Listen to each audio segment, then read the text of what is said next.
I just woke up from a dream where you and I had said goodbye, and I don't know what it all means.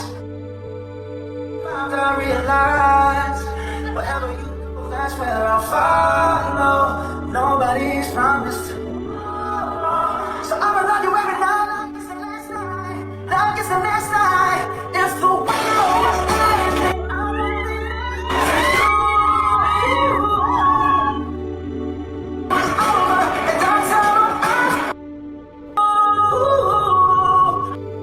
I would be just for a while and tell me the song.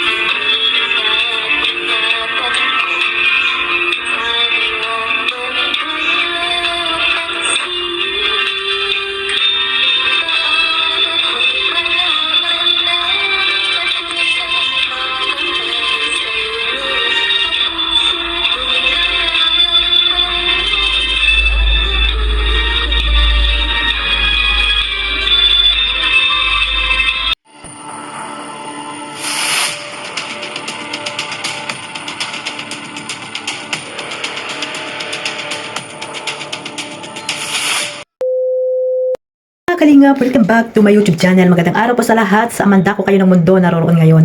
At syempre shoutout po sa ating founder Kuya Bal Santos Matubang, Ate Edna Vlogs at Kalinga Prab. At sa lahat po ng mga nasa landing pad, ambassador, deputy at mga Kalinga Scouters, miga-miga love shoutout po.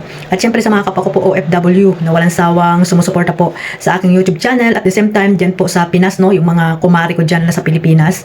Ayan, shoutout po at hindi ko na kayo maisa-isa kung sino-sino kayo na sumusuporta po sa aking YouTube channel.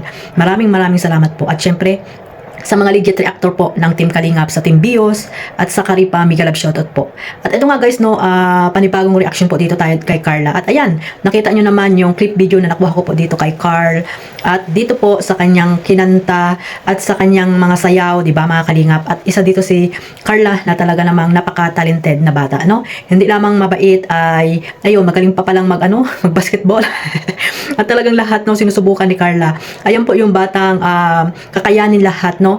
Kakayanin lahat ang mga pagsubok sa buhay. Parang yung mga ginagawa niya guys, yung pagbabasketball, di ba mga Kalingap, no? Talagang ginagawa niya para ma-shoot niya yung bola doon sa ring, mga Kalingap. At syempre maraming salamat po sa mga keyboys, mga dyan na mga charity vlogger na sumusuporta po kay Carla sa mga activities, no, na gusto niyang gawin, mga Kalingap. At ayun nga, yung pagbabasketball na gusto niya rin matutunan, mga Kalingap. At ayun, shooter pala si Carla guys, nakita niyo naman dyan, no? At may mga tao talaga na hindi naman talaga masaya, no, sa mga ginagawa ni Carla.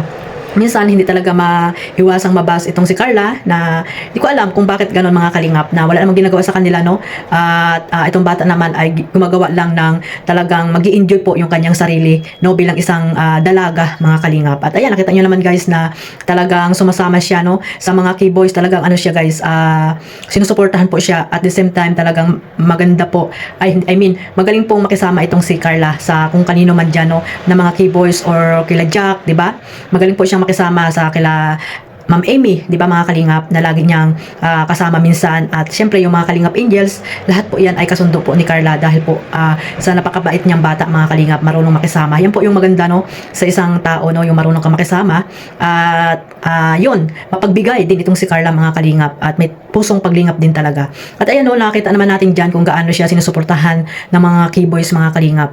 At ayun, may mga nasagap akong balita or nababasa, no, na si Carla daw ay nabas na naman, mga Kalingap. Bakit ano, hindi na lang tayo maging masaya, no, mga Kalingap?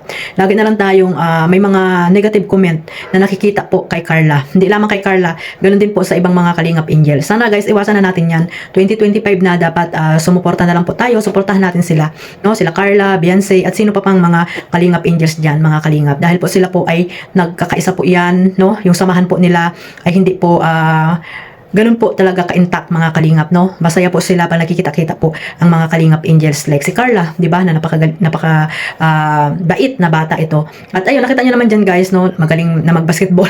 Nagpa-practice si Carla guys, no? Lahat talaga gusto niyang matutunan, di ba mga kalingap? Magaling din siya kumanta, di ba? At sumayaw, di ba mga kalingap? Nakita niyo naman sa mga sayaw ni Carla with Agum, ni Kalingap Jomar, at yung pagkanta niya sa kanyang mga live, di ba? Napakagaling na bata itong si Carla guys. May talented talaga. Hindi lang mabait, napaka-talented pa mga kalingap, at syempre napakagandang bata. Habang tumatagal ay talagang kutis, pangmayaman talaga yung kanyang mga kalingap, pumuputi lalo si Carla. At ayan guys, sana magsuportahan na lang po tayo. Iwasan na po yung mga negative, no, laban po dito kay Carla.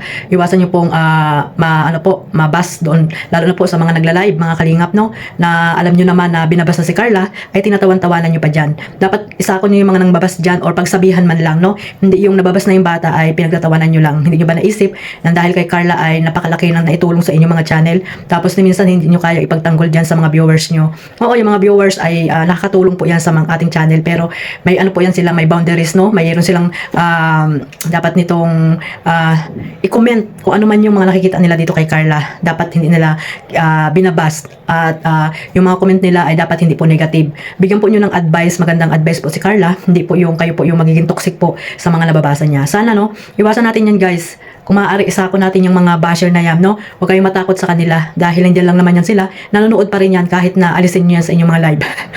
No, pag si Carla, yung mga kalingap angels ay nababasa, ay hindi na po pwede yan mga kalingap. Dapat natin pagsabihan yan, no. Protektahan po natin sila. At ayun, sa aking live po kayo pumasok. Yung mga basher dyan ni Carla, bakit sa akin hindi kayo pumapasok? Kasi nga wala kayong nakikita, no. Dapat yung mga nagki-create ng bashing, no, yung mga nagla-live, tapos magki-create lamang ng bashing, ay wag niyo na pong yan, wag niyo na pong ituloy, di ba mga kalinga, para naman po sa ikatahimik din ng kaisipan po ni Carla or isip. Sa bagay, si Carla ngayon ay matatag na, no, lumalaban na talaga siya mga kalingap sa mga taong ayaw sa kanya, di ba? Minsan nga may mga pinupost siya, shared post na talagang hindi daw siya nagbabago, no, kundi sa mga taong alam niyang nagbago din sa kanya mga kalingap, no. Basta maano si Carla, talagang masasabi mong matured na po ang kanyang pag-iisip. So hanggang dito na lang mga kalingap. Supportahan po natin ang Jomcar at iba pang mga love team na binuo po ni Kalingap Rob. Ayan. At syempre supportahan niyo rin po ang ating founder, Kuya Bal Santos Matubang. God bless po sa lahat. Mag-iingat po tayo mga kalingap. At one family, one kalingap. Bye bye.